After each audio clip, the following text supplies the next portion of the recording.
નમસ્કાર વિદ્યાર્થી મિત્રો, કેમ છો બધા? મજામાં? સર્વ વિદ્યાર્થી મિત્રોનું વિદ્યાકુલ ગુજરાતી યુટ્યુબ ચેનલમાં હું હિરેન નસીદ આપ સર્વનું હાર્દિક હાર્દિક સ્વાગત કરું છું. ઓ યુટ્યુબ ચેનલ બોલી ગયો, અરે ભાઈ વાંધો નહીં, ચાલે. યુટ્યુબ ચેનલમાં પણ આ વિડીયો જોવાનો જ છે, બરાબર?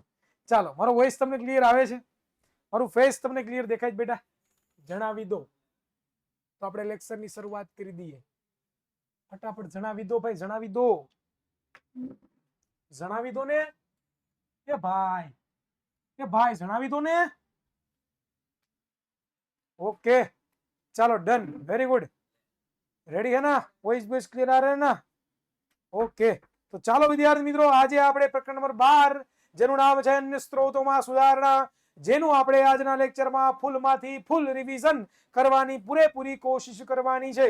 તો આપ સર્વ વિદ્યાર્થી મિત્રોનું ફરી એકવાર વિદ્યાકુલના સરસ મજાના લાઈવ ક્લાસીસમાં આપ સર્વનું હું હિરેન નસીદ વિજ્ઞાન શિક્ષક આપ સર્વનું હાર્દિક હાર્દિક સ્વાગત કરું છું. તો ચાલો વિદ્યાર્થી મિત્રો, આપણને બધાને ખબર છે ભાઈ, ખાવાની વાત થાય છે. અન્ય સ્ત્રોતોમાં કોની વાત થાય? તો કે ખાવાની વાત થાય.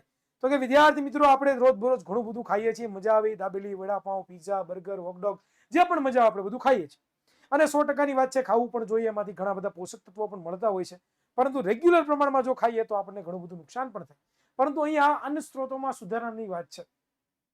તો આ મુદ્દો આપણને શું કહેવા માંગે છે, શું સમજાવવા માંગે છે, એના વિશે જ આખું ચેપ્ટર છે. તો ચાલો સ્ટાર્ટ કરીએ. વિદ્યાર્થી મિત્રો, પહેલું આપણે જોવાનું છે, શું જોવાનું છે? તો કે સજીવોમાં ખોરાકની જરૂરિયાત જણાવી આપણા ખોરાકના સ્ત્રોતો જણાવો. કે ભાઈ જેટલા પણ સજીવો છે એ બધાને શેની જરૂરિયાત પડે? તો કે જેટલા પણ સજીવો છે બધા સજીવોને એક વસ્તુની જરૂરિયાત પડે, અને એ છે ખોરાક. ક્યારેય પણ સજીવ પોતે પોતા ખોરાક વગર જીવી શકતો નથી. અને ખોરાકમાંથી કાર્બોદિત, પ્રોટીન, ચરબી જેવા ઘણા બધા વિટામિન્સ પણ એમને મળવાના છે. ઓકે, ક્લિયર છે? અને એનો ઉપયોગ કરીને એ પોતે શું કરશે? તો કે ભાઈ સજીવોની વૃદ્ધિ, વિકાસ અને એનું સ્વાસ્થ્ય છે એ જળવાઈ રહેવાનું છે. અને જે આપણા માટે જે ખોરાકના સ્ત્રોતો છે, કોણ કોણ છે? એક તો વનસ્પતિઓ અને પ્રાણીઓ. આ બંને છે એમાંથી ખાદ્ય પદાર્થો આપણે મેળવીએ છીએ. વનસ્પતિ આપણને ક્યાંથી મળે? તો કે ખેતીવાડી કરવાથી. અને પશુઓમાંથી પણ ઘણી બધી પેદાશો મળે છે.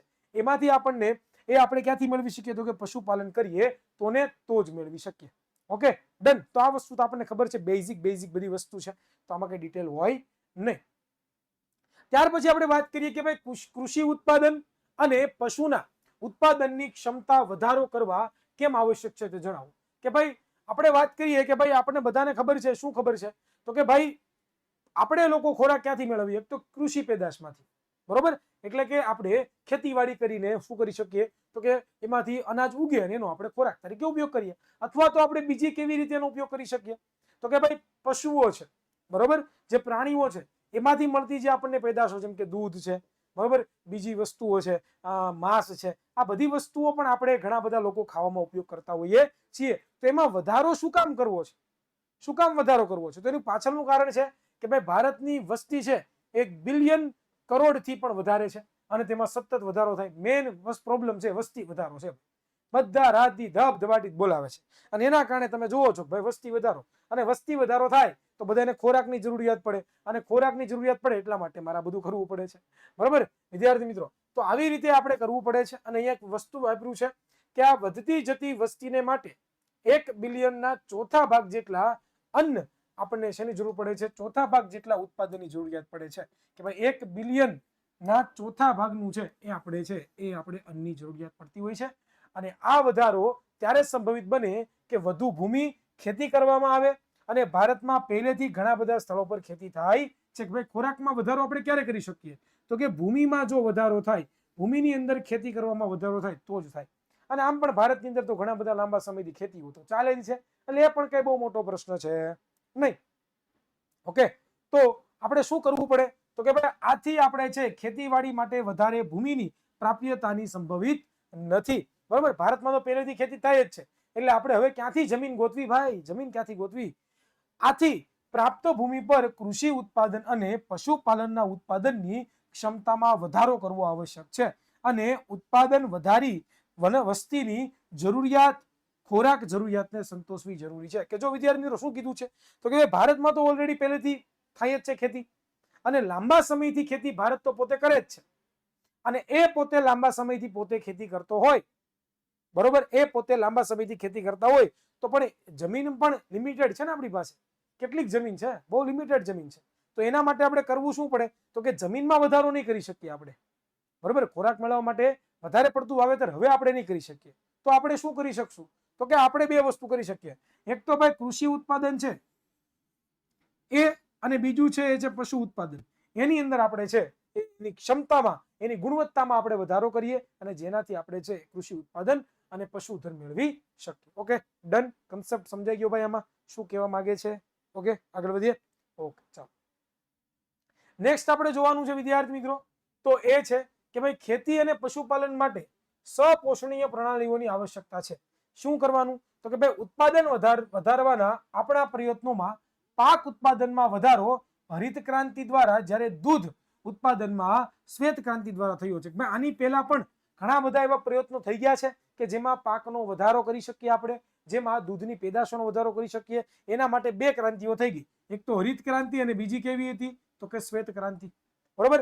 પરંતુ ક્રાંતિની આ પ્રક્રિયામાં નૈસર્ગિક સ્ત્રોતોનો ઘણો ખરો ઉપયોગ છે થયો અને પરિણામે સ્ત્રોતોને નુકસાન થવાની તકો વધી ગઈ. કે ભાઈ જુઓ શું થયું તો કે ભાઈ જ્યારે હરિત ક્રાંતિ આ બધું થયું અને દૂધની ક્રાંતિ થઈ તો લોકોએ ફૂલમ ફૂલ બધું મોજ કરી, ફૂલમ ફૂલ બધી જમીનો વાવી ને ખેતરો વાપર્યા ને ફૂલમ ફૂલ પોષક તત્વો જમીનમાંથી લીધા. એના કારણે શું થયું તો કે ભાઈ જમીનની ફળદ્રુપતા ઓછી થઈ ગઈ, નકરી દવાઓ છાંટી એના કારણે પ્રદૂષણ ફેલાઈ ગયું. આવું ઘણું બધું છે આડઅસરો આપણને જોવા મળી હતી. તો હવે એના માટે શું કરવું, આથી પર્યાવરણને સંતુલિત રાખવા માટેના પર્યાવરણીય બળોને નુકસાન ન થાય તેવા પ્રયત્નો આપણા દ્વારા છે એ થવા જોઈએ, બરોબર. ઉત્પાદન વધારવું જોઈએ કે ભાઈ પર્યાવરણને એક તો નુકસાન પણ ન થાય અને નુકસાન કર્યા વગર આપણે સારામાં સારું ઉત્પાદન મેળવી શકીએ એવા પ્રયત્નો આપણે કરવા જોઈએ, બરોબર. અને આ માટે જ સપોષણીય એટલે શું થાય તો કે નુકસાન ન કરે તેવી પ્રણાલીઓ એટલે શું થાય પદ્ધતિઓ, પ્રણાલીઓ એટલે શું થાય પદ્ધતિઓ ખેતી અને પશુપાલન માટે અપનાવવી આવશ્યક છે. કે ભાઈ નુકસાન ન થવું જોઈએ. કોને નુકસાન ન થવું જોઈએ? આપણને તો નુકસાન થવાનું જ છે, પરંતુ જે આપણી નૈસર્ગિક વનસ્પતિઓ છે, નૈસર્ગિક જે આપણા સ્ત્રોતો છે એને નુકસાન ન થાય એવા આપણે પ્રયત્નો કરવા જોઈએ. ક્લિયર? આગળ આપણે જોઈએ વિદ્યાર્થી મિત્રો તો પછી આવે છે કે વિજ્ઞાન. તો આના માટે આપણે શું કરવું જોઈએ કે ભાઈ આપણે જે સપોષણી પ્રણાલીનો ઉપયોગ કરીએ, પદ્ધતિનો ઉપયોગ કરીએ, તો એના માટે આપણે શું કરવું જોઈએ તો કે એના માટે આપણે વૈજ્ઞાનિક આયોજનબદ્ધ પ્રણાલીઓનો ઉપયોગ કરવો પડે. કોનો? વૈજ્ઞાનિકબદ્ધ આયોજન પ્રણાલીઓ. કે ભાઈ સારા પોષણયુક્ત જીવન નિર્વાહ માટે આપણે મિશ્ર ખેતી કરવી પડે. ત્યાર પછી શું કરવું પડે તો કે ભાઈ આંતરપાક પદ્ધતિ કરવી પડે. ત્યાર પછી સંઘનિત ખેતી કરવી પડે. ત્યાર પછી વિવર્ધિત કૃષિ પ્રણાલીઓ, કૃષિ પદ્ધતિઓ અપનાવી ખેતીમાં વધારો ઉત્પાદનમાં પ્રાપ્ત કરી શકીએ છીએ. ઉદાહરણ તરીકે તમે પશુપાલન કરી શકો, મરઘા પાલન કરી શકો, મત્સ્ય ઉદ્યોગ કરી શકો, મધમાખી ઉછેર કરી શકો, બરોબર. અને એવી રીતે છે એ ખેતીને તમે પ્રોત્સાહન આપવું જોઈએ. આ વસ્તુ તમે કરવાથી તમારા પાકના ઉત્પાદનમાં શું કરી શકો? વધારો કરી શકો. એ વસ્તુ પણ આપણે ક્લિયર છે. અહીંયા આવે છે ત્યાર પછી 12.1 આપણો ટેક્સ્ટબુકનો ટોપિક છે પાક ઉત્પાદનમાં સુધારણા. પાક ઉત્પાદનમાં સુધારણા કરવાના કીધા આપણને. ઓકે, તો પાક ઉત્પાદનમાં સુધારણા કેવી રીતે કરી શકીએ તો કે પહેલું છે એ છે વનસ્પતિ ખોરાક અને તે શાનો સ્ત્રોત છે તે જણાવો. એની અંદર આપણે જોવાનું છે. ઓકે, તો ચાલો જોઈએ કે ભાઈ ઉર્જાની આવશ્યકતા માટે અનાજ જરૂરી છે. આપણે ઉર્જાની જરૂરિયાત છે, બરોબર. આપણે કેની જરૂરિયાત છે? ઉર્જાની જરૂરિયાત છે. અને ઉર્જા માટે આપણે ખોરાકની જરૂરિયાત છે. જેમ કે આપણને કાર્બોદિત, લિપિડ એટલે કે ચરબી, પ્રોટીન, વિટામિન્સ જેવા ખોરાકમાં વિવિધ પોષક ઘટકો અને ખનિજોના સ્ત્રોત નીચે મુજબ આપણે વર્ગીકૃત કરી શકીએ છીએ. તો વિદ્યાર્થી મિત્રો પોષક ઘટકો જેમ કે પ્રોટીન, ચરબી, વિટામિન, બરોબર, આ બધા પોષક દ્રવ્યો આપણે જોઈએ, બરોબર. જેમ કે પ્રોટીન, ચરબી અને કાર્બોદિત આ ત્રણેય મુખ્ય સ્ત્રોતો છે. એની અંદર આપણને ક્યાંથી મળે તો કે ચણામાંથી, વટાણામાંથી, અડદમાંથી, મગમાંથી, તુવેરમાંથી, મઠમાંથી, વાલમાંથી, મૈસૂરમાંથી જેવા કઠોળમાંથી તમને પ્રોટીન મળે.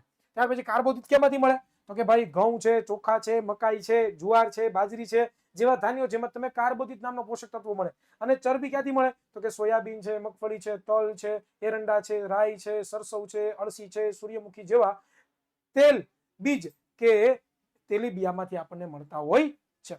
તો વિદ્યાર્થી મિત્રો આ બધા પોષક તત્વો આપણને ખૂબ જ જરૂરિયાત છે. આ ઉપરાંત આપણને શાકભાજી, મસાલા, ફળો, વિટામિન જેમાંથી આપણને વિટામિન અને બીજું શું મળે તો કે ખનિજ ક્ષારો સાથે કેટલાક પ્રોટીન અને બીજા કાર્બોદિત પણ આપણને મળે છે. પશુપાલન માટે ઘાસચારો જેમ કે બીસમ, જવ અને સુદાન જેવા ઘાસ સ્વરૂપે પણ આપણને મળતા હોય છે. હવે એની પછીનો આપણે ક્વેશ્ચન જોવાનો છે. ક્લિયર છે? નૈસર્ગિક એટલે બેટા તુલસીરાજ, નૈસર્ગિક એટલે છે ને મારા વાલા કુદરતી. બરોબર? ચાલો. વિવિધ પાક માટે આબોહવા સંબંધિત પરિસ્થિતિના નામ અને તેની જરૂરિયાતો. કે ભાઈ વિવિધ પાકો માટે આબોહવા સંબંધિત પરિસ્થિતિ હોવી જોઈએ. જેમ કે ઉદાહરણ તરીકે કે ભાઈ વાત કરીએ આપણે તો કે ભાઈ વાત કરીએ કે ભાઈ અલગ અલગ પાકો માટે અલગ અલગ વાતાવરણ જોઈએ, આપણને બધાને ખબર છે. બરોબર? અને એ અલગ અલગ વાતાવરણમાં અલગ અલગ છે એ આપણે શું ઉગવા જોઈએ? તો કે જે વાતાવરણમાં જે વનસ્પતિ ઉગતી હોય એને ત્યાં જ ઉગાડે. સફરજન ગુજરાતમાં ન ઉગે ભાઈ, અને ઉગાડો તો તમને કઈ મળે પણ નહીં. સફરજનને ક્યાં ઉગાડે? તો કે સફરજનને ભાઈ કાશ્મીરમાં, શિમલા, મનાલી ઉગાડો તો એ મસ્ત રીતે ઉગે અને અહીંયા સારામાં સારી રીતે સફરજન મળે આપણને, અને ત્યાંથી પાછા ઇમ્પોર્ટ કરીને આપણે અહીંયા લાવીએ. બરોબર? એવી રીતનું છે. સર આજે મને સ્કૂલમાં કહેતા હતા કે અમને બોર્ડની એક્ઝામમાં સેમ વે લેશે, એટલે સેમ 1 માં 6 ચેપ્ટર અને સેમ 2 માં 5 ચેપ્ટર. ધ્રુવ પવન બેટા એવું કઈ છે નહીં. હા બેટા, એવું આવશે તો તમને જણાવવામાં આવશે.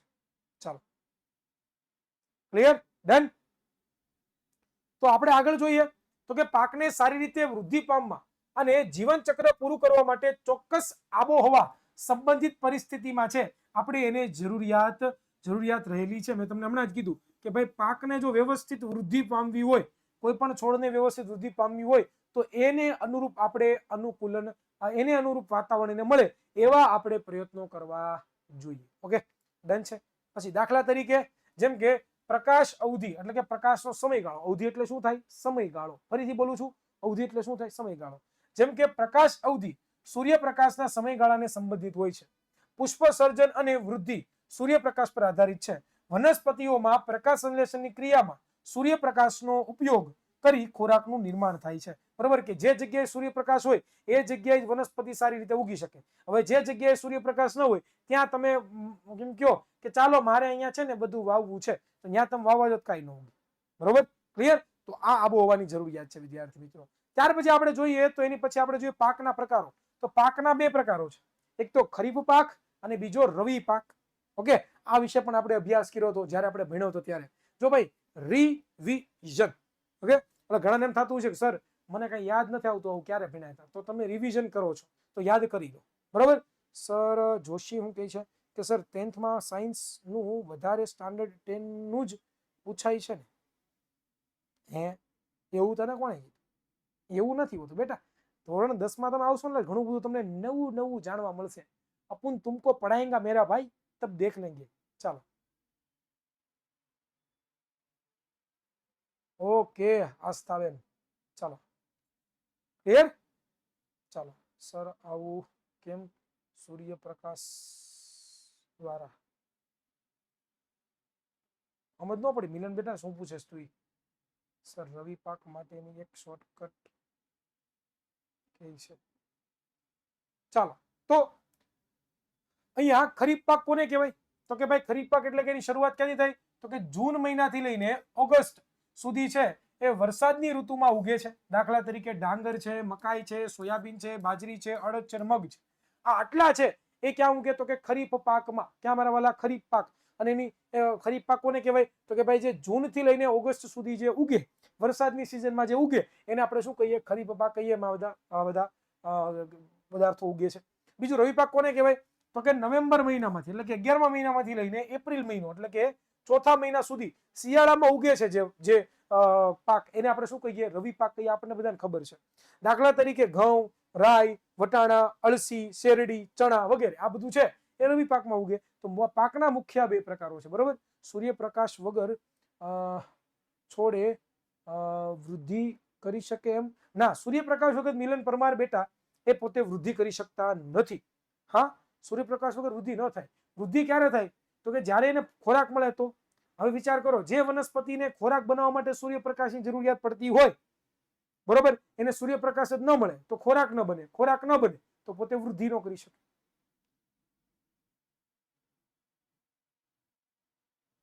ક્લિયર? ડન? ઓકે. સોની હર્ષલ બેટા પ્રકાશ સંશ્લેષણ એટલે શું થાય? તો કે એક પ્રકારની વનસ્પતિ એક પ્રકારની ક્રિયા કરે છે કે જેમાં સૂર્યનું પોતે શોષણ, સૂર્યમાંથી આવતો પ્રકાશનું શોષણ કરે પર્ણ દ્વારા, અને પર્ણની અંદર છે એ પોતે ખોરાક બનાવે. બરોબર, ચાલો ઓકે ઓકે સોની હર્ષિલ બેટા, વેરી ગુડ. ચાલો આગળ વધીએ વિદ્યાર્થી મિત્રો. તો નેક્સ્ટ આપણે જોવાનું છે કે ભાઈ અન્ન ઉત્પાદનમાં વધારા માટે કૃષિમાં સમાયેલી પ્રણાલીઓ અને પાક ઉત્પાદનમાં સુધારણાની ક્રિયાઓમાં સમાવિષ્ટ પદ્ધતિઓ. કે ભાઈ અન્ન જે ઉત્પાદન છે એ અન્ન ઉત્પાદનમાં આપણે શું કરવાનું છે, તો કે અન્ન ઉત્પાદનમાં વધારા કરવા માટે આપણે છે એ ઘણી બધી કૃષિમાં સમાયેલી જે પ્રણાલીઓ છે, પદ્ધતિઓ છે, એના વિશે આપણે સમજવાનું છે. અને પાક ઉત્પાદનમાં સુધારણાની ક્રિયાઓને સમાવિષ્ટ પ્રવૃત્તિઓ પણ આપણે જોવાની છે.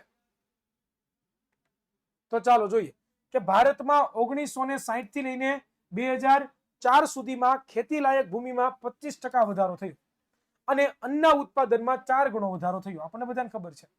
અન્ન ઉત્પાદનમાં વધારો માટે કૃષિઓમાં સમાયેલી પ્રણાલીઓને 3 ચરણોમાં વહેંચવામાં આવે છે. કઈ કયા ચરણોમાં? પહેલા ચરણો છે પ્રથમ ચરણ, દ્વિતીય ચરણ અને 3 ચરણ. કે ભાઈ ખેતીમાં ઉત્પાદનમાં, પાકના ઉત્પાદનમાં વધારો કરવા માટે આ 3 ચરણનો આપણે ઉપયોગ કરીએ. એમાં પહેલું ચરણ છે જે બીજની પસંદગી, બીજું ચરણ છે જે પાકની યોગ્ય દેખભાળ રાખવી, ત્રીજું છે શું છે તો કે ખેતરમાં ઉગેલા પાકની સુરક્ષા અને કાયમી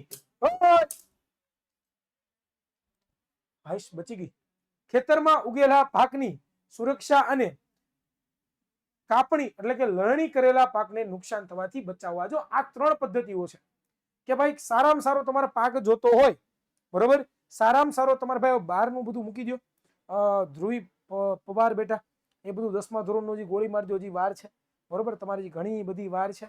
એ જ્યારે 10મું ધોરણ આવશે ત્યારે હું તમને જરૂરથી કહીશ કે ભાઈ 10મા ધોરણમાં શું કરવાથી કેવા મામરા માર્ક્સ આવે. બરોબર, અત્યારે છે ને અહીંયા ફોકસ કરો ફૂલ, 10મા ધોરણને ગોળી મારો, બરોબર.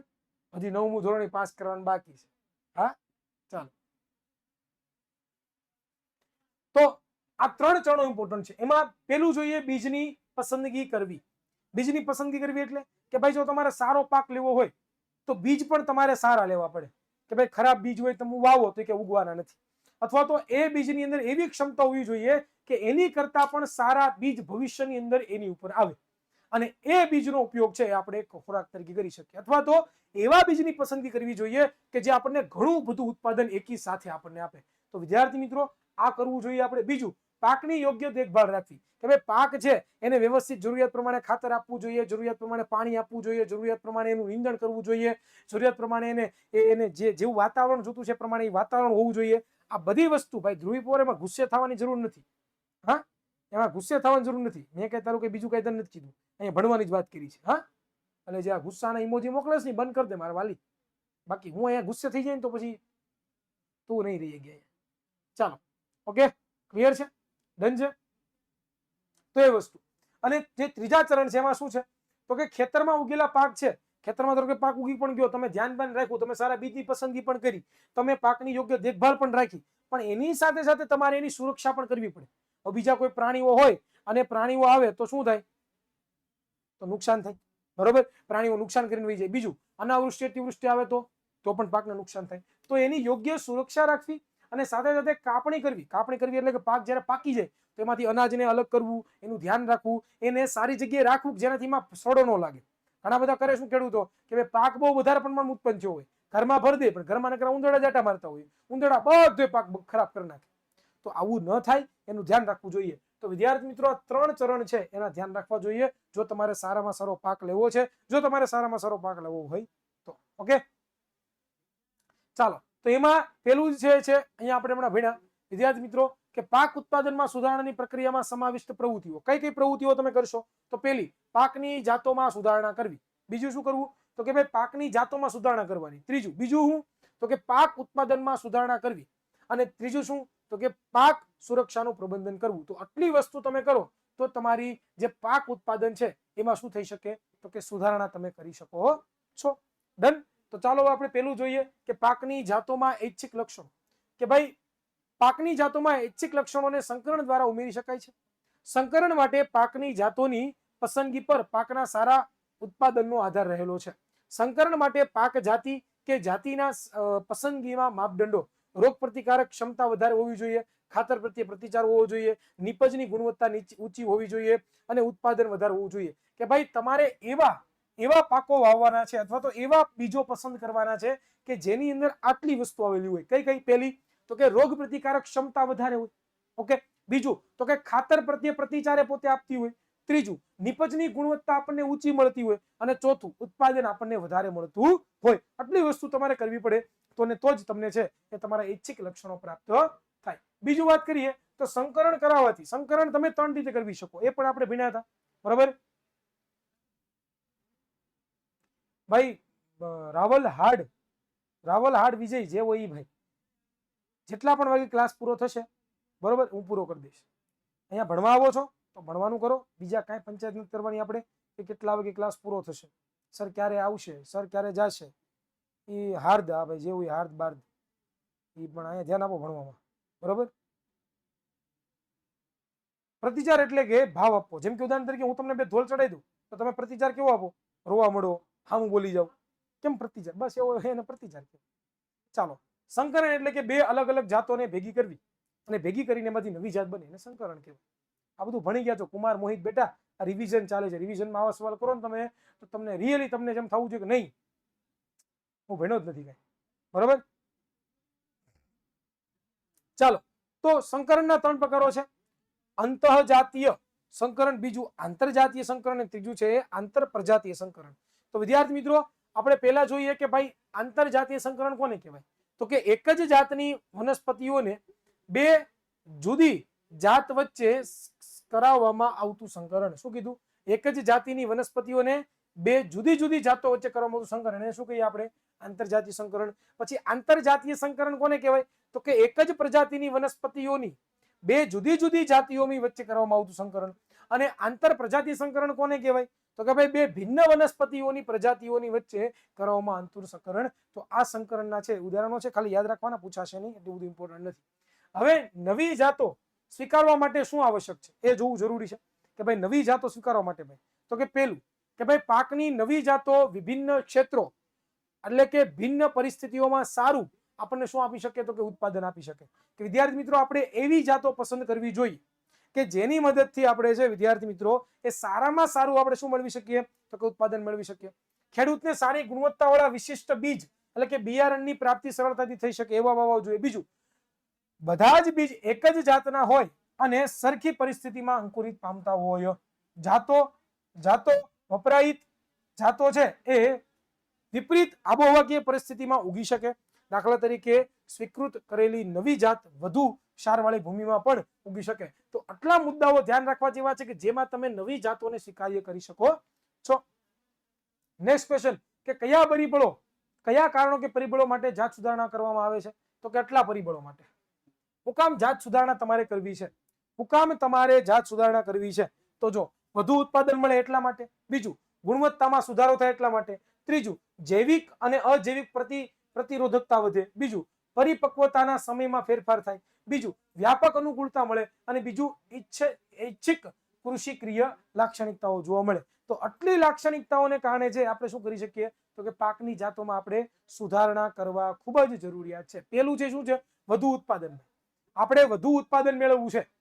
બરોબર? હવે એટલા માટે આપણે શું કરીએ? પાકની જાતમાં સુધારણા કરીએ. બીજું શું છે? તો કે ગુણવત્તામાં સુધારણા કરવા. ગુણવત્તામાં સુધારણા કરવા એટલે કે ભાઈ જે પેલા પાક ખરાબ થઈ જતા હતા એ પાક સારામાં સારા ઉગે એવી એક આપણે કરવાની જરૂર. બીજું, જૈવિક અને અજૈવિક પ્રતિચારો કે ભાઈ જૈવિક અને અજૈવિક પ્રતિચારો એટલે શું? તો કે આજુબાજુ ઘણું બધું વાતાવરણ ખરાબ હોય તો પણ સારી રીતે ઉગવા જોઈએ.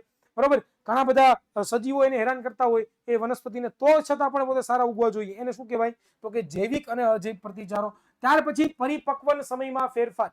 પરિપક્વ સમય ફેરફાર એટલે કે ભાઈ ટૂંકા સમયની અંદર વનસ્પતિ છે એ પરિપક્વ થઈ જાય અને એમાંથી આપણે છે એ ઉત્પાદન મેળવી શકીએ. ત્રીજું છે શું છે? તો કે વ્યાપક અનુકૂળતા એટલે કે ભાઈ ઘણા બધા લાંબા આપણને બધી જગ્યાએ આપણને ઉગે અને બધી જગ્યાએ ઉગે તો આપણે ગમે જગ્યાએ ઉગાડી શકીએ, સારામાં સારું ઉત્પાદન મેળવી શકીએ. અને ત્રીજું છે ઐચ્છિક કૃષિકીય લાક્ષણિકતાઓ કે ભાઈ આપણે જે લાક્ષણિકતા જોતી છે વધુ ઉત્પાદન, સારું ઉત્પાદન એ આપણને મળી રહે. તો આટલા મુદ્દાઓ છે, એના વિશે થિયરી અમે લખી છે, એ બધું તમે વાંચજો. બરોબર? એટલે તમને ખબર પડશે. એટલે આ વસ્તુ આપણે ડિસ્કસ કરી ગયા. પરિપક્વ સમયમાં ફેરફાર, વ્યાપક અનુકૂળતા, ત્યાર પછી ઐચ્છિક કૃષિ की લાક્ષણિકતાઓ આ બધી ભણી ગયા. હવે આવે છે પાક ઉત્પાદનનું વ્યવસ્થાપન, કે ભાઈ તમારે પાક ઉત્પાદનનું વ્યવસ્થાપન પણ કરવું પડે. બરોબર, કે ભાઈ અન્ય ખેતી પ્રધાન દેશોની સરખામણીમાં ભારતમાં નાના નાના ખેતરોની મોટા ખેતરો સુધી ખેતી થાય છે. આ કારણે વિવિધ ખેડૂતો છે ભૂમિ, ધન, સૂચના અને તકનીકની પ્રાપ્યતા ઓછી અને વધુ જોવા મળે છે. અને આર્થિક પરિસ્થિતિઓને ખેડૂતોને વિવિધ ખેતી પ્રણાલીઓ અને તકનીકોને અપનાવવામાં અગત્યની ભૂમિકા ભજવે છે. વધુ રોકાણ, યોગદાન અને પાક ઉત્પાદન વચ્ચે સહબંધન છે. આમ ખેડૂતોને રોકાણ કરવાની ક્ષમતા પાકના તંત્ર અને ઉત્પાદન પ્રણાલીનું નિર્ધારણ પોતે કરતા હોય છે. તો આમાં કાંઈ નથી, આમાં એક જ વસ્તુ તમને સમજાવી છે કે ભાઈ ભારતની અંદર ઘણા બધા મોટા ખેડૂતો પણ છે, ઘણા બધા નાના ખેડૂતો પણ છે. જે મોટા ખેડૂતો છે એ પોતે શું કરે છે તો કે ભાઈ એ પોતે છે એ બધી નવી નવી ટેકનોલોજીનો બધાનો ઉપયોગ કરી શકે, અને જે નાના ખેડૂતો છે એ બિચારા નથી કરી શકતા. તો તમે જેટલું રોકાણ કરો છો એ પ્રમાણે તમને ફળ મળવાનું છે, એવું કહે છે. ત્યાર પછી ઉત્પાદન પ્રણાલીઓના સ્તરો, કે ભાઈ રોકાણ વગરનું ઉત્પાદન પણ તમે કરી શકો, બીજું ઓછું રોકાણ ઉત્પાદન પણ કરી શકો, અને વધુ રોકાણ ઉત્પાદન પણ તમે કરી શકો. ચાલો, ત્યાર પછી આપણે ભણવાનું છે વનસ્પતિમાં પોષક દ્રવ્યો. તો આના વિશે ભણીએ કે ભાઈ આપણને બધાને ખબર છે કે વનસ્પતિઓને પોષક દ્રવ્યોની જરૂરિયાત હોય છે. અમુક પોષક દ્રવ્યો છે એ પોતે ક્યાંથી મેળવે છે તો કે અમુક પોષક દ્રવ્યો છે એ પોતે જમીન, હવા, પાણી અને જમીનમાંથી મેળવે. એમાં આવશ્યક પોષક તત્વોના કેટલા છે તો કે 16 છે. એમાં હવા દ્વારા કાર્બન અને ઓક્સિજન મેળવે છે, અને પાણી દ્વારા હાઇડ્રોજન મેળવે છે. અને ભૂમિમાંથી, જમીનમાંથી એ બે પ્રકારના પોષક તત્વો મેળવે. પહેલું છે કયું છે તો કે પહેલું છે વિદ્યાર્થી મિત્રો બૃહદ પોષક તત્વો, અને બીજું કયું છે તો કે સૂક્ષ્મ પોષક તત્વો. બૃહદ એટલે કે ગુરુ પોષક તત્વો, એટલે કે જેની વનસ્પતિને ખૂબ જ વધારે માત્રામાં જરૂરિયાત પડતી હોય એવા. અને અહીંયા શું છે તો કે ભાઈ લઘુ પોષક તત્વો, કે જેમાં ઓછી માત્રામાં છે જરૂર પડતી હોય. કોની તો કે પોષક તત્વોની, એવા પોષક તત્વો. તો ચાલો અહીંયા ઉદાહરણ પાસે જુઓ, તમને દેખાય છે કે ભાઈ બૃહદ કોણ છે અને ઓછા કોણ છે. Nitrogen, magnesium, sulphur, calcium, phosphorus અને પોટેશિયમ, આ બધા કેવા છે ગુરુ પોષક તત્વો. લઘુ પોષક તત્વો કેવા છે magnesium, boron, iron, zinc, copper અને મેલિબેડમ અને ક્લોરીન. Done, clear? તો આ જ વસ્તુ છે, આમાં બધી લખેલી છે વિદ્યાર્થી મિત્રો. તો એ બધી વસ્તુઓ તમે જોજો, ખબર પડશે. તો ચાલો, પોષક દ્રવ્યોની જો ઉણપ સર્જાય તો શું થાય તો કે ભાઈ પોષક દ્રવ્યોની જો ઉણપ સર્જાય તો એના કારણે વનસ્પતિ પ્રજનન ન કરી શકે, વૃદ્ધિ ન કરી શકે, અને રોગોનો સામનો પણ ન કરી શકે. બરાબર, એટલે કે દેહ ધાર્મિક ક્રિયા ઉપર છે શું થાય તો કે અસર થાય. તો એના માટે આપણે શું કરવું પડે તો કે ખાતરની આપણે આવશ્યકતા પડે. કે ભાઈ જો પોષક દ્રવ્યોનો ઘટાડો થાય તો આપણે શું કરીએ તો કે ભાઈ ખાતર મંગાવીએ, અને ખાતર મંગાવીને પછી આપણે શું કરીએ તો કે ભાઈ છાંટી દઈએ, અને છાંટી દઈએ જેનાથી શું થાય તો કે એને પોષક તત્વો મળે. તો ખાતરો બે પ્રકારના છે, એક તો સેન્દ્રિય ખાતર અને બીજું છે રાસાયણિક ખાતર. બે પ્રકારના ખાતરો છે, બરોબર. તો એમાં સેન્દ્રિય ખાતરમાં કમ્પોસ્ટ ખાતર આપણે જેને કહીએ છીએ. કમ્પોસ્ટ ખાતર કોને કહેવાય તો કે પશુઓના જે મળમૂત્ર હોય અને ઘણો બધો ત્યજેલો ચારો હોય એ શાકભાજી એને શું કરવાનું તો કે જમીનમાં દાટી દેવાનું, અને જમીનમાં દાટીને પછી તમે જે એને સડવા દો એને આપણે કમ્પોસ્ટ ખાતર કહીએ છીએ. વર્મી કમ્પોસ્ટ ખાતર કોને કહેવાય તો કે ભાઈ જે પશુઓનો કચરો હોય ને બધું જેટલું પણ હોય વધારાની વસ્તુ, એ બધી વસ્તુ તમારે જમીનમાં દાટી દેવાની, અને દાટીને એની ઉપર અળસિયા મૂકી દેવાના. અળસિયા છે એનું વિઘટન કરી નાખશે, અને એમાંથી જે ખાતર બને એને આપણે શું કહીએ વર્મી કમ્પોસ્ટ ખાતર કહેતા હોઈએ છીએ. ત્યાર પછી આપણે આગળ જોઈએ તો લીલું જૈવિક ખાતર. તો લીલા જૈવિક ખાતરમાં શું હોય તો કે લીલા જૈવિક ખાતરમાં આપણે એક ખેતરમાં પેલા પાક ઉગાડીએ, જેમ કે સણનો અથવા તો ગુવાર જેવા કેટલાક પાકો ઉગાડીએ, અને પછી એના પુષ્પો બેસે એ પહેલા આપણે શું કરવાનું જમીનમાં ટ્રેક્ટરે કાઢીને દાટી દેવાના, અને 6 થી 8 અઠવાડિયામાં એનું વિઘટન થઈ જાય, અને જેનાથી જમીનની અંદર નાઇટ્રોજન અને ફોસ્ફરસની સમૃદ્ધિમાં વધારો થાય છે, જેને આપણે લીલું જૈવિક ખાતર વિદ્યાર્થી મિત્રો કહેતા હોઈએ છીએ.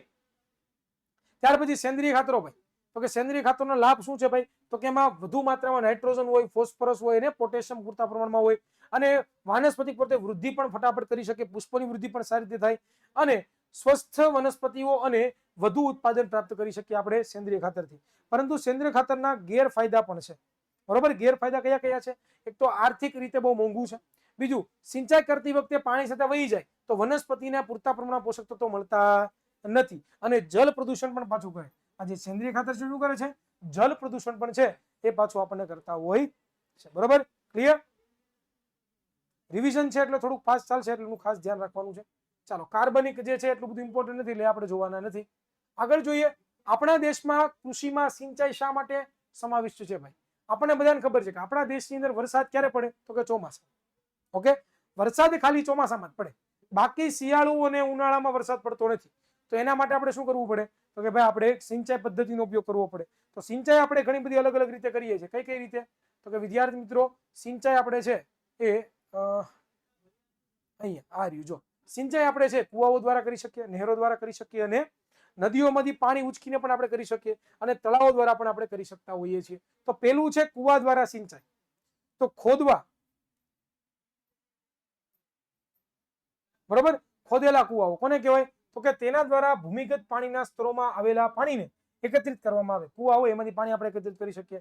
બીજું નળવેલ. નળવેલ એટલે કે બોરવેલ, જેને આપણે કહીએ કે ઊંડે સુધી આપણે બોર કરીએ, દાર કરીએ અને એમાંથી આપણે પાણી મેળવીએ, એને આપણે શું કહીએ? તો કે નળવેલ અથવા તો ટ્યુબવેલ આપણે કહેતા હોઈએ છીએ. અને પંપ દ્વારા છે આપણે જમીનમાંથી પાણી બહાર કાઢી શકીએ, અને આપણે કોને આપી શકીએ? તો કે ભાઈ જે વનસ્પતિઓ છે એને આપણે આપી શકતા હોઈએ છીએ. ત્યાર પછી નહેરો દ્વારા. તો કે ભાઈ નહેરો છે, આપણે બધાને ખબર છે કે ભાઈ આપણને બધાને ખબર કેનાલ આવે, જેને આપણે કેનાલ કહીએ કે ભાઈ બહુ મોટી નદી હોય એમાંથી નાની નાની નહેરો બને, અને એ નહેરો છે આપણા ખેતરો સુધી આવે, અને એ ખેતરોમાં છે પછી આપણે પાણી પાઈએ અને આપીએ એટલે એ મળે. તો આ નહેરો દ્વારા થઈ ગયું. ત્યાર પછી આવે છે નદીઓમાં ઉચકીને ભાઈ, કે નદીઓ હોય તો નદીઓમાં છે એ તમે શું કરો? તો કે ભાઈ નદીઓ છે એમાંથી નહેરો બનાવો, અને નહેરોમાંથી પાણી છે એ તમે તમારા ખેતરો સુધી પહોંચાડો. એને આપણે શું કહીએ? તો કે નદીના પાણીને ઉચકીને પ્રણાલી, તંત્રો આપણે કહીએ છીએ. તળાવમાંથી ભાઈ, કે ભાઈ તળાવમાં છે વરસાદનું પાણી સંગ્રહ કરો તમે, અને પછી જ્યારે આપણે ઉપયોગ થાય તો એ બધું વરસાદનું પાણી છે એ બધું જમીનની અંદર સંગ્રહ પામે, તો જમીનની અંદર પાણીના સ્તરમાં વધારો થાય, અને જેની મદદથી તમે શું કરી શકો? તો કે પાણી ઉત્પન્ન કરી શકો, જે પણ આપણે લોકો ભણી ગયા હતા. પછી આ તો હવે આવે છે પાક ઉછેરવાની પદ્ધતિ. પેલું છે મિશ્ર પાક ઉછેર પદ્ધતિ, બીજું છે આંતર પાક ઉછેર પદ્ધતિ, અને ત્રીજું છે પાકની ફેરબદલી. તો આટલા છે આમાંથી જોવાનું. ચાલો, એમાં પેલું જોઈએ મિશ્ર પાક પદ્ધતિ. મિશ્ર પાક પદ્ધતિ શું કહેવાય? તો કે જો શું કીધું? તો કે ભાઈ એક ખેતરમાં તમે બે પાક વાવો, જેમ કે ઘઉં અને ચણા, મગફળી અને સૂર્યમુખી, કપાસ અને મગ, મકાઈ અને અડદ, ઘઉં અને રાઈ, અને બાજરી અને તુવેર. તો આ બધું તમે વાવો, એક ખેતરમાં બે પાક વાવો, એક સાથે બે પાક વાવો, એને શું કહેવાય? મિશ્ર પાક ઉછેર પદ્ધતિ કહેવાય. પછી એના લાભ શું છે? તો કે ભાઈ એક પાકમાં નુકસાન થાય તો બીજો પાક સાજો હોય તો એમાંથી આપણે ઉત્પાદન મેળવી શકીએ. ત્યાર પછી આવે છે આંતરપાક પદ્ધતિ. બરોબર, આંતરપાક પદ્ધતિ એટલે શું થાય? તો કે આંતરપાક પદ્ધતિ એટલે શું થાય? જો એ લખ્યું છે કે ભાઈ એમાં છે ને આપણે શું કરવાનું? તો કે એમાં છે આપણે હરોળ કરવાની. એક હરોળની અંદર સોયાબીન વાવવાના, એક હરોળની અંદર મકાઈ વાવવાની, પાછા સોયાબીન, પાછી મકાઈ, પાછા સોયાબીન, પાછી મકાઈ. બરોબર, એવી રીતે. તો એક જ ખેતરમાં નિર્દેશિત માળખામાં બે અથવા તો બે થી વધારે પાકને એક સાથે જે આપણે વાવીએ, આપણે આંતરપાક પદ્ધતિ કરીએ. એક હરોળમાં એક પાક અને બીજી હરોળમાં બીજો પાક આપણે વાવીએ છીએ. બરોબર, અને એના લાભ શું છે?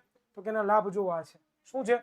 તો કે ભાઈ બે પાકને ઉત્પાદિત પર સારું ઉત્પાદન મળે છે, અને એક પાકથી બધી વનસ્પતિઓમાં જંતુ અને રોગોનો ફેલાવો પણ રોકી શકાય છે. તો જે હરોળ બતાવી છે, એક હરોળમાં ધારો કે તમે બીજું કંઈક વાવો, તો બીજી હરોળમાં બીજું કંઈક વાવવાનું, ત્રીજી હરોળમાં ત્રીજું કંઈક વાવવાનું, ચોથી હરોળમાં ચોથું કંઈક વાવવાનું. તો આવી રીતે તમે કરીને પોતે પાક ઉત્પાદન મેળવી શકો છો. પછી આવે છે પાકની ફેરબદલી. પાકની ફેરબદલી એટલે શું? તો કે ભાઈ ગયા વર્ષે જે તમે પાક વાવ્યો છે એનો એ પાક તમારે આ વર્ષે વાવવું જોઈએ નહીં. આ વર્ષે તમારે કંઈક અલગ જ વાવવું જોઈએ. જે તમે ગયા વર્ષે વાવશો એ જ તમે આ વર્ષે વાવશો તો પણ તમને નુકસાન થવાની પૂરેપૂરી સંભાવના છે. તો આને પાકની ફેરબદલી કહેવાય. એ પણ આપણે ભણ્યા હતા. બરોબર, આમાં ઘણા બધા અલગ અલગ વસ્તુઓ છે. નીંદણ કોને કહેવાય? તો કે ભાઈ વનસ્પતિ સાથે વધારાની જે ઉગી આવે નીંદણ કહીએ છીએ આપણે. અને નીંદણના ઉદાહરણો પણ અહીં આપેલા છે. કયા કયા છે? તો કે ભાઈ ગાડરિયું છે, ગાજર ઘાસ છે, મેથા છે. અને એને નિયંત્રિત કરવા માટે શું કરો તમે? તો કે દવાઓનો ઉપયોગ કરો. બરોબર, અને એને ઉગે એ પ્રકારે જ એને મારી નાખો. બરોબર, તો જો નીંદણના નિયંત્રણ માટે દવાઓ, રસાયણોનો ઉપયોગ કરતા હો તમે, આવી અલગ અલગ દવાઓ જેનો ઉપયોગ કરીને તમે નીંદણને પોતે અટકાવી શકતા હોય છો. જો આ તમને સમજી ખબર છે. બરોબર, ચાલો, તો આમાં આ જ વસ્તુ લખી છે વિદ્યાર્થી મિત્રો. હવે આવે છે કીટકોના નિયંત્રણની બધી વસ્તુ જોવા દો. હવે આવે છે પશુપાલન. તો પશુપાલન છે વિદ્યાર્થી મિત્રો કોને કહેવાય? તો કે પશુધનના પ્રબંધનને આપણે પશુપાલન કહેતા હોઈએ છીએ. અને પશુપાલનની અંદર આપણે દુધાળા ઢોર રાખીએ, બકરી, ઘેટા, મરઘા, મત્સ્ય ઉછેર સમાવેશ કરી શકીએ. અને પશુઓને ખોરાક આપવો અને પશુઓમાં પ્રજનન અને રોગો પર નિયંત્રણ કરવું જરૂરી છે. બરોબર, તો વિદ્યાર્થી મિત્રો પશુધનમાં સુધારણા કરવા માટે શું કરવું જોઈએ? તો કે ભાઈ આપણે બધાને ખબર છે કે વસ્તી વધારા અને રહેણીકરણમાં સુધારાના કારણે દૂધ, ઈંડા અને માંસની માંગ વધી છે. તેને સંતોષવા પશુધનમાં ઉત્પાદનમાં વધારો જરૂરિયાત છે. તેથી તેમાં સુધારણાની પણ આવશ્યકતા હોય છે. આગળ વધી વિદ્યાર્થી મિત્રો, તો ત્યાર પછી એમાં જોવા જેવું છે શું છે? તો કે ભાઈ પેલું તો આપણે શું કરીએ? તો કે દૂધના ઉત્પાદનમાં વધારો કરીએ. બરોબર. દૂધના ઉત્પાદનમાં તમે વધારો કરી શકો. અને બીજું તમે શું કરી શકો તો કે ભાઈ હળ ચલાવવું, ત્યાર પછી સિંચાઈ કરીને અથવા તો ભારે વાહનો જેવા ખેતીવાડીના કામો માટે પણ તમે આનો ઉપયોગ કરી શકો છો. બરોબર. ભારતીય પશુધનની મુખ્ય જાતો બે છે ભાઈ, જો કઈ કઈ, એક તો બોસ ઇન્ડિકસ જેને આપણે ગાય કહીએ છીએ, બીજું છે બોસ બુબેલિસ જેને આપણે ભેંસ કહીએ. આ બેના દ્વારા આપણે દૂધ ઉત્પાદન સારામાં સારું કરી શકતા હોઈએ છીએ. બરોબર. ચાલો, તો આપણે બધાને ખબર છે પશુપાલનમાં દુધાળા પશુઓના સ્વાસ્થ્ય માટે સાફ સફાઈ, ભાઈ પશુપાલનમાં છે એ આપણે સાફ સફાઈ પણ કરવી પડે કે ભાઈ એમાં રહેલા ખરેલા વાળ છે એ દૂર થઈ જાય. પશુ જે છે ને ધૂળ ન ચોટે એનું પણ ધ્યાન રાખવું જોઈએ. બરોબર. મોં, પડઘા, મીઠું ઘસીને આપણે સાફ કરવું જોઈએ. તો પશુઓની સ્વાસ્થ્યનું પણ આપણે પૂરેપૂરું ધ્યાન રાખવું જોઈએ કે જેનાથી તમને સારામાં સારું છે એ પશુઓનું પણ ઉત્પાદન થાય અને સારામાં સારું. દુધાળા પશુઓની આપણે વાત કરીએ તો વિદેશી જાતો કઈ છે તો કે વિદેશી જાતો જો તમને બતાવેલી છે, તો ઉર્સી, પછી બ્રાઉન સ્વિસ ગાય, અને લક્ષ્ય શું છે તો કે ભાઈ દુધાગ્ર સમય છે વધારવાનો છે. દેશી જાતો કઈ છે તો કે રાતી સિંધી, પછી શાહબાલ, જય, અને જે પોતે શું કરે છે તો કે રોગ પ્રતિકારક ક્ષમતા પોતે એમાં પોતે વધારો છે વિદ્યાર્થી મિત્રો પોતે કરતા હોય છે. તો આની આ જ વસ્તુ છે ઇમ્પોર્ટન્ટ હોય છે. હે નેટ કેમ નથી? અત્યાર સુધી હાલતું હતું, હમણાં હાલતું હતું. મને ખબર નથી, કીધું મને ખબર પડી. છોકરા કોમેન્ટ તો કરે છે હા જો ને કરી હા. નેટની સ્વિચ અહીં છે જ નહીં.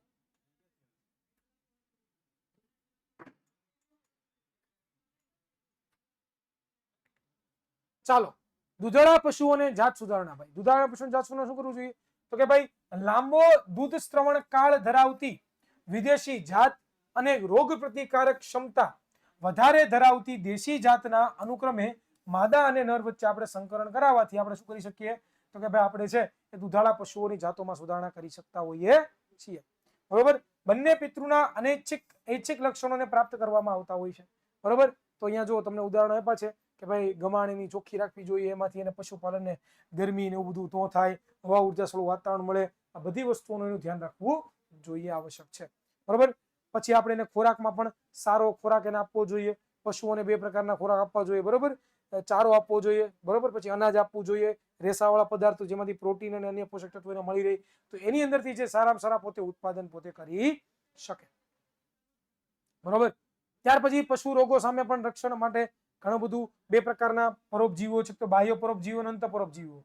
કે જે બાહ્ય પરોપજીવો છે એ બહારથી શરીરને નુકસાન, વનસ્પતિને નુકસાન કરે, અને અંત પરોપજીવો છે એ અંદરથી છે એ વનસ્પતિને પોતે નુકસાન કરે. તો આનું પણ તમારે ખાસ કાળજી રાખવી જોતી હોય છે. બરોબર છે? ક્લિયર છે? તો આ જ વસ્તુ અહીંયા લખેલી છે. હવે આગળ આવે છે મરઘા પાલન. ભાઈ મરઘા પાલન કોને કહેવાય તો કે ઈંડા માટે આપણે મરઘા પાલન કરીએ છીએ. That's it. બરોબર. અને ઈંડાની જાતોમાં એમાં નવી જાતો વિકાસ પામે. દેશી આપણે ખબર છે એસીલ જાત છે, અને વિદેશી આપણે ખબર છે કે લેહાન નામની એક જાત છે. એમના વચ્ચે સંકરણ કરાવીએ તો મરઘા પાલનમાં ઉચ્ચ કક્ષાની મરઘીઓની જાતોનો વિકાસ છે એ કરવામાં આવતો હોય છે. કયા લક્ષણો માટે નવી જાતોની વિકાસ કરવામાં આવે છે તો કે ભાઈ આપણે બધાને ખબર છે મરઘાની સંખ્યામાં વધારો થાય, એની ગુણવત્તા સારી બને. બીજું, નાના કદના બ્રાઉન માતા પિતા દ્વારા તેમના બાળકોમાં વ્યવસ્થિત ઉત્પાદન આપણે મેળવી શકીએ.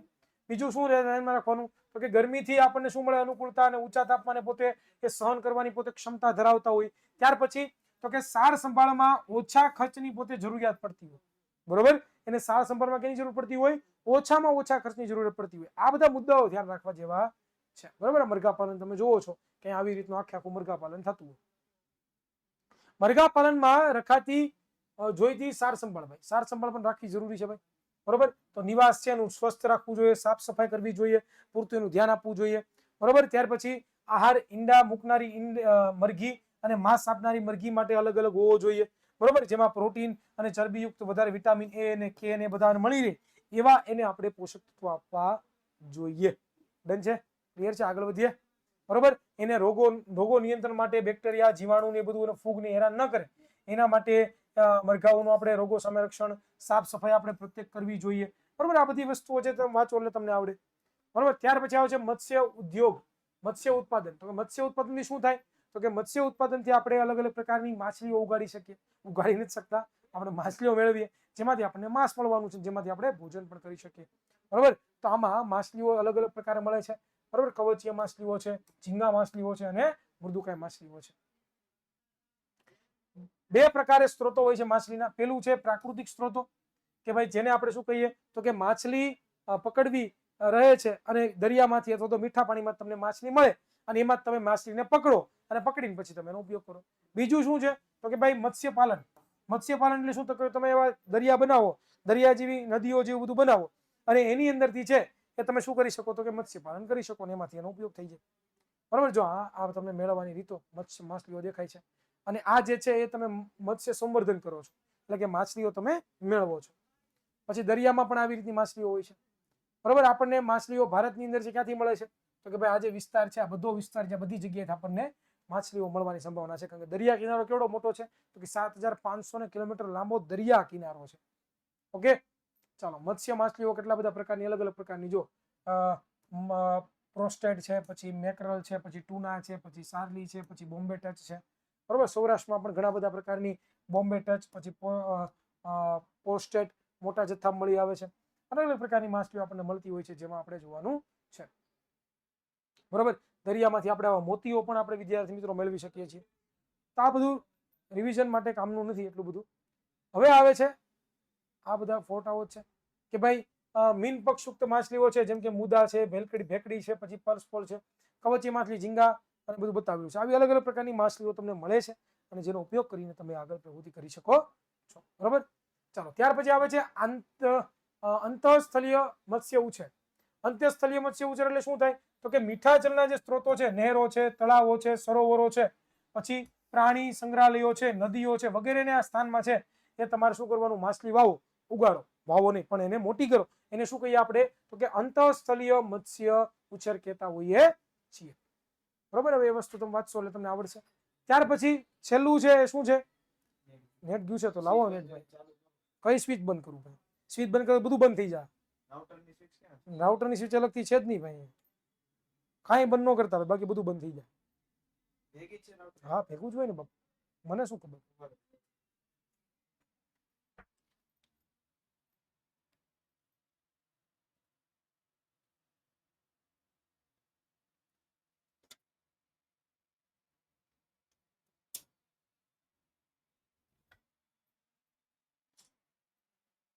ચાલો, ઓકે, ડન છે.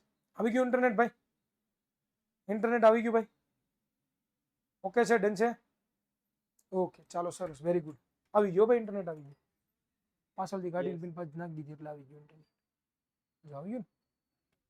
ચાલો, ડન છે ભાઈ. અવાજ આવે છે મારો? વોઇસ આવે છે? Hello hello hello hello. Okay, ચાલો, સરસ. હવે ઘણું બધું મેં ભણાવી દીધું છોકરાઓને, એટલે મને ખબર નથી કે ઇન્ટરનેટ વહી ગયું છે. એટલે હવે રેકોર્ડિંગ લેક્ચર તો હશે જ તમારી પાસે, તો રેકોર્ડિંગ પણ તમે ફટાફટ જોઈ લેજો, બરોબર. બાકી કાંઈ એટલું બધું ઇમ્પોર્ટન્ટ આ ચેપ્ટર છે નહીં, તમે નહીં કરો તો ચાલશે, પણ કરવું જરૂરી છે. હવે પરીક્ષામાં પૂછાશે, હા, પરીક્ષામાં પૂછાશે, બરોબર. તો રેકોર્ડિંગ છે, જોઈ લેજો. ચાલો, મિશ્ર ઉછેરમાં શું છે? મિશ્ર મત્સ્ય સંવર્ધનમાં કે ભાઈ એક કરતા ઘણી બધી માછલીઓ છે આપણે એક સાથે વાવીએ, બરોબર. જેમાં 6 થી 5 પ્રકારની અલગ અલગ જાતો હોય એને આપણે વાવીએ. જેમ કે આટલી 6 પ્રકારની માછલીઓ છે, વાવીએ અને અલગ અલગ સ્તરમાં ઉગે. પાછી જો અલગ અલગ સ્તર કેવી રીતે તો કે આવી રીતે. ઘણી માછલીઓ છે એ નીચે રહેવા પસંદ કરતી હોય, ઘણી માછલીઓ ઉપર રહેવાની પસંદ કરતી હોય, ઘણી માછલી એનાથી ઉપર રહેવાનું પસંદ કરતી હોય, ઘણી માછલી એનાથી ઉપર રહેવાનું પસંદ કરતી હોય, ઘણી માછલી એનાથી ઉપર રહેવાનું પસંદ કરતી હોય. તો અલગ અલગ સ્તરમાં રહે તો ખોરાકની હરીફાઈ ન થાય, રહેઠાણની હરીફાઈ ન થાય અને અલગ અલગ રીતે છે વિદ્યાર્થી મિત્રો પોતે પોષક મેળવી શકે અને ઘણી બધી અલગ અલગ પ્રકારની માછલીઓ પણ આપણે મેળવી શકીએ, જેને આપણે શું કહીએ છીએ તો કે જેને આપણે વિદ્યાર્થી મિત્રો મિશ્ર મત્સ્ય સંવર્ધન કહેતા હોઈએ છીએ. તો આ બધી વસ્તુ છે. હવે આગળ વધીએ, આ બધી કંઈ જોવાનું નથી. હવે છેલ્લો ટોપિક આપણો છે આપણું મધમાખી ઉછેર. તો મધમાખી ઉછેર કે મધુમક્ષિકા પાલન ઉદ્યોગ અને ખેડૂતોને ખેતી ઉદ્યોગ તરીકે અપનાવાયો છે અને આ ઉદ્યોગમાં મધ ઉપરાંત મધમાખીના મધપૂડા મીણનો પણ સારો એવો ઉપયોગ થતો હોય છે. મીણનો ઉપયોગ ઔષધિ તરીકે આપણે કરતા હોઈએ છીએ. આથી મધમાખી ઉછેર ખેડૂતો માટે ઓછા રોકાણે વધારાની આવક મેળવવાનો સ્ત્રોત બની જાય છે. કે ભાઈ ઓછા આવકે આપણે શું કરી શકીએ તો કે વધારેમાં વધારે આપણે ઉત્પાદન મેળવી શકીએ, બરોબર. અને ઓછી જે આવક છે અને એ ઓછી આવકને કેવી રીતે જોવો ભાઈ, આમાં કઈ તમારે ખર્ચો નથી કરવાનો. આમાં તમારે શું કરવાનું છે તો કે સાદું સિમ્પલ તમારે છે એ એક જાળી લેવાની અને તમારે મૂકી દેવાની ખેતરમાં, અને ઈ ખેતરની અંદર છે એ તમે મૂકી દેશો એટલે થશે શું? તો કે થવાનું શું છે? તો કે કાંઈ નહીં થાય, સાદું સિમ્પલ ભાઈ, મધમાખી ઓટોમેટિક આવશે. તમારે કે મધમાખી ઇન્વિટેશન આપવાનું છે કે મધમાખી તું મારા ખેતરમાં આવી અને પછી હું તું અહીંયા આવીને તો હું તને પગાર આપી દર મહિને, એવું કરવાનું? ના ના, એની રીતે જ પોતે આવવાની છે. અને એ પોતે શું કરવાની છે? તો કે પોતે છે એ પુષ્પોની પાસે જશે, ત્યાંથી પોતે ખેંચશે બધું, અને ખેંચીને પછી છે એ બધું ભેગું કરશે, પછી એનો આપણે ઉપયોગ કરવાના છે. તો સાદું અને સિમ્પલ આવી રીતના આખી એની મેથોડોલોજી હોય છે. Done, clear? આગળ વધીએ. ચાલો, તો આ જ વસ્તુ છે, એમાં ખાસ કરીને યાદ રાખવા જેવા મુદ્દાઓ છે આ છે કે ભાઈ ઇટાલીની પ્રખ્યાત મધમાખીઓ ભાઈ બહુ પ્રખ્યાત છે, એનું નામ છે એપિસ મેલિફેરા. અને આ એપિસ મેલિફેરા છે વિદ્યાર્થી મિત્રો, એ આપણને દર વર્ષે 50 થી લઈને 200 kg જેટલું છે ને મધ આપણને આપે છે. તો અહીંયા આઈ થિંક પૂરું થઈ ગયું છે, હવે કઈ બહુ વધારે પડતી માહિતી છે નહીં, એ વાંચવાની માહિતી છે, બરોબર? ચાલો, તો અહીંયા આખું આપણું છે વિદ્યાર્થી મિત્રો જે છે ફૂલ રિવિઝન મેં કરાવી દીધું છે. હવે આમાં તમને કઈ ન સમજાણું હોય તો એકવાર રિપીટ કરજો એટલે સમજાય છે. જે લોકોને ઇન્ટરનેટ વયું ગયું હતું પ્રોબ્લેમને કારણે, તો એ રેકોર્ડિંગ લેક્ચર જોઈ લેશે, તેને સમજાઈ જશે. That's it from my side. Next લેક્ચરમાં આપણે નવા ચેપ્ટરનું રિવિઝન જોશું. ત્યાં સુધી સર્વને જય હિન્દ, જય ભારત, ભારત માતા કી જય, Tata bye bye, C you.